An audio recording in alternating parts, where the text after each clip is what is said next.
I'll be very unhappy if somebody comes here sometime and removes this particular rock, because it's one of my favorites.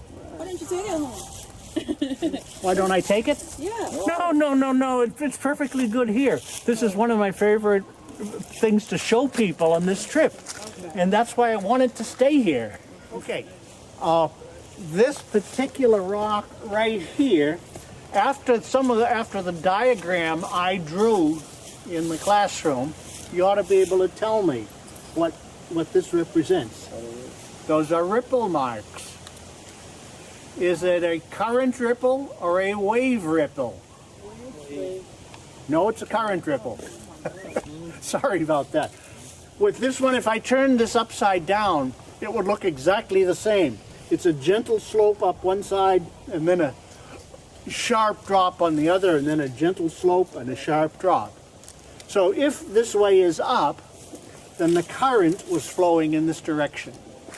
But if I turned it over, the current would be flowing in the other direction. From this, you can't tell which way is up. But if you can tell which way is up, then you could tell which way the current was flowing.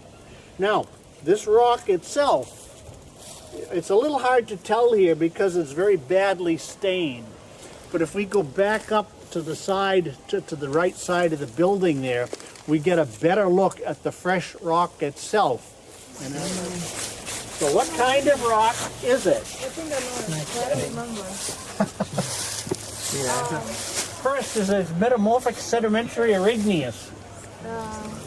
Sedimentary. It's actually on the line. It's low-grade metamorphic, but it's such a low grade that you could almost treat it as sedimentary. I'll show you the evidence for metamorphism shortly. But it's a rather coarse-grained sandstone, and it's almost pure quartz. This is the Sugarloaf Mountain quartzite. Now, below it, or above it rather, is the Urbana Formation, which we saw at the last stop. And as you were coming up the hill, as I told you at the last stop, we're getting lower and lower in the rocks. And if you were a geologist mapping this area, you'd be interested in finding what's the relation between the two. And as you came up the mountain, you'd keep looking at the rocks all the way. And it turns out that from the material that we found down there along the creek, if you followed it all the way up to here, going down as well as you're going up at the same time, it gradually changed. It gets coarser and coarser. You start finding thin sandstone layers in it, and then more and more and more sandstone until you get up here at the top, and it's almost pure, coarse, white quartz sandstone. The fact that it's pure quartz tells you that all of the unstable minerals, the feldspar, the mica, the pyroxenes, the amphiboles, anything except quartz has undergone chemical weathering and is gone. It's a fine-grained material that was washed away somewhere else. The only thing that was left was the quartz grains, and almost all pretty much the same size. It's not extremely well sorted, but it's quite well sorted. So it's what's called a mature sandstone. It's probably been through a couple of cycles of the rock cycle, removing everything but quartz, which is typical of an area that geologically is very stable. There wasn't anything going on here. There wasn't any stuff being dumped in from nearby mountains. In fact, there weren't any nearby mountains at all. This stuff is typical of beach sand, and that's probably exactly what it was. This was beach sand back 500 and some odd million years ago. 500 and some odd million years ago. We've got the same problem here that we did back at the Igemsville. That's our best guess. There is nothing here to date radiometrically. There are no fossils in the rock. Yeah, these were probably brought here when they Oh no, yes, those were. These weren't. This is bedrock. This is native here. All of this rock lying around here is the same thing. Now, here's why they think that it's about 500 million years old. If you cross the valley here, and we'll take a look at the view there, go to the other side of the valley, you can see the Blue Ridge just across the valley. And in the Blue Ridge, there is rock that looks almost exactly like this. Matter of fact, we'll see it towards the end of the field trip. It's separated by a couple of different faults. But the guess is, and the best guess, is that it really is the same rock. Now, there's no fossils in it there either. However, just a short distance above it, you do find fossils. And with no break in the rocks between the similar quartzite over there and the rocks a few hundred feet above it, the best guess is that it's not too much older in age, and the rocks that do have fossils have 500 plus million year old fossils. So again, we're making our best guess. We have nothing here. We're first making a guess that it's the same as the quartzite over there on the Blue Ridge, and then we're making a guess that if you go up a couple of hundred feet, you're not changing too much in age.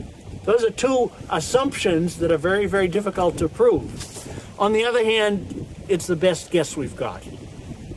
So if someone comes up 50 years from now and proves that this is really 700 million years old, there'll be a little bit of surprise among geologists, but no real astonishment at all.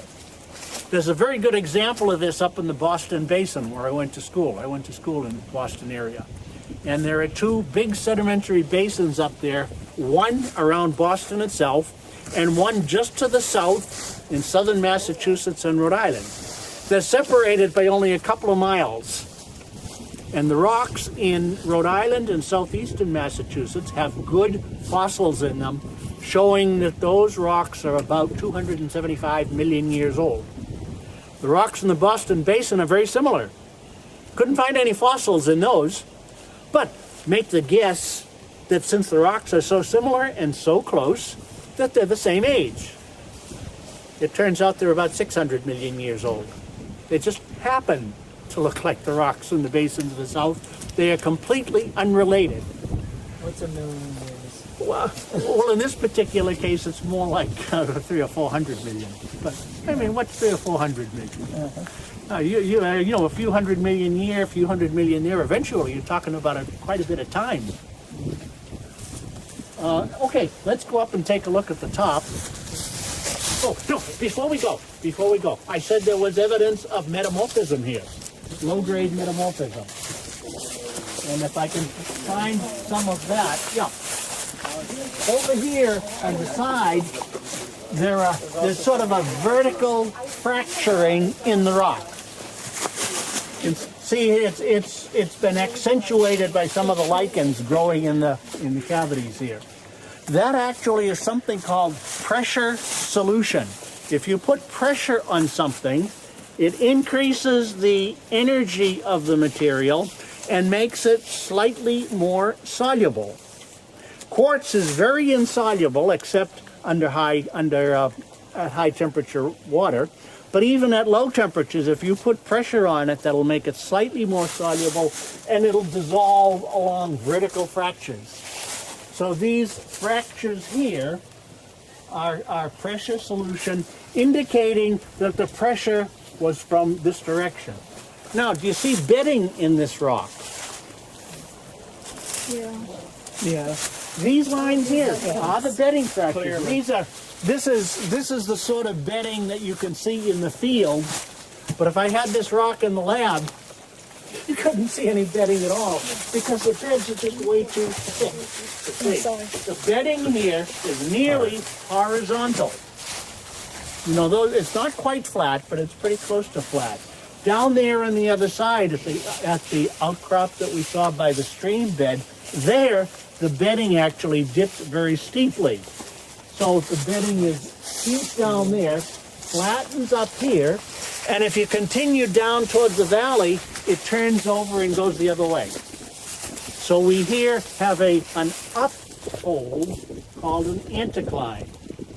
Now, if you tried to follow the fault that I talked about, the Marticline thrust fault, it actually goes over the top of this and reappears down towards the base of the mountain on the far side. The fault itself was folded along with the rocks. The interpretation of that is that the fault was formed in the early stages of the Appalachian collision with Africa. The deep water rocks were pushed up and over the shallow water rocks, which we're standing on here, and then later, in the later Appalachian collisions, that whole mess of faulted rocks was then folded over, including the fault. Now, this part of the fault down here that was folded over was reactivated. Now, when it was originally folded, it was pushed in this direction. Now that it's been folded and you're getting pressure from the same direction, it was activated again in the reverse direction. This is comparatively simple here. You get the rocks over in the Potomac terrain over by Washington. It's much, much more complicated there. There you get faults that are folded, and then the folds are refolded, and then you fault it again and try folding it again. And then you push in some igneous rocks in it so you can get a date on it. I would show you that, except that we can't do all of that in one field trip. Now, let's go up to the top, take a look at the view, and you can get a large...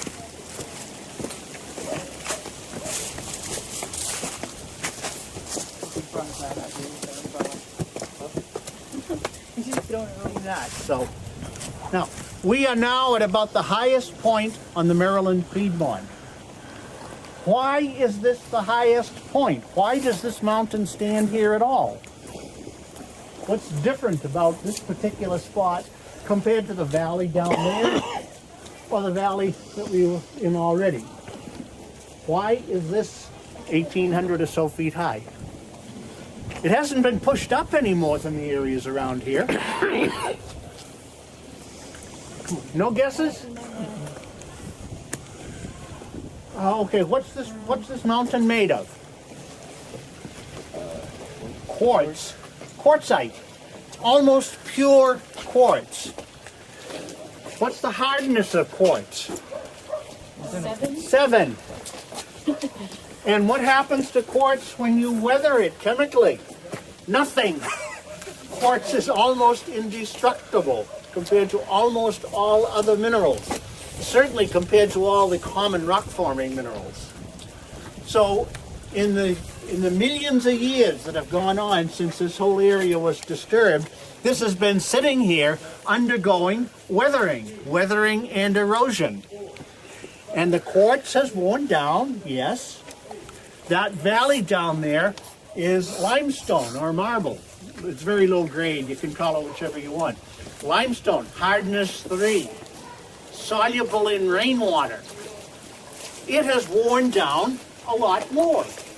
And that's the reason that it's a valley there and a mountain here. It's just a matter of this being the hardest rock in the area, sort of the last man standing in a way. It's simply an erosional, it's left as an erosional mountain. Now, that valley down there is the Frederick Valley. It's underlain partly by limestone, partly by sandstone. We're going to get to see both. And on the far side is the Blue Ridge. It's actually a double ridge, and you can see both of the ridges from here.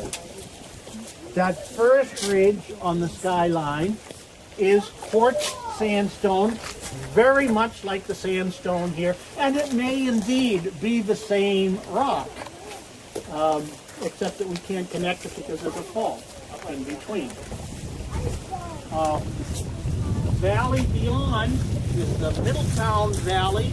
It's underlain by metamorphosed basalt and gneiss. It's not as resistant as the quartz sandstone, and so it has eroded to be a valley. And the ridge on the far skyline is that same sandstone again. Again, we're looking at a fold, an upfold called an anticline. And the sandstone, quartz sandstone, is exposed on both sides of the anticline with the more easily eroded rock in the middle, and so it has eroded out to form a valley.